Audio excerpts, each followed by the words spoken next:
જે વાવી તે ઉગે, જે વાવો તે ઉગે, અને જે ઉગે તેવું આપણને ફળ મળે.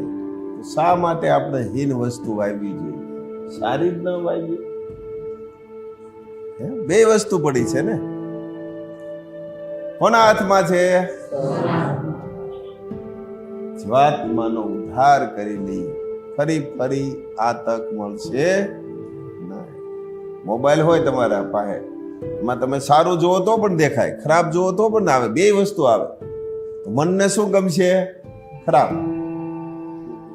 અને બુદ્ધિને સારું.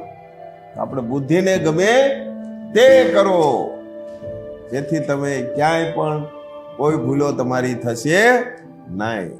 વિચારો પણ સારા તમારામાં આવવા મળશે, પોઝિટિવ આવવા મળશે.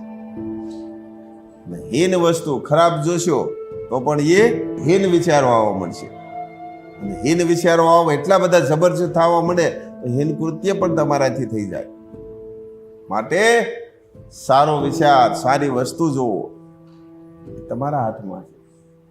કેવું બનવું એ તમારા હાથમાં છે. કોના હાથમાં છે? હા, સ્વના હાથમાં છે. સરસ. જય મહારાજ.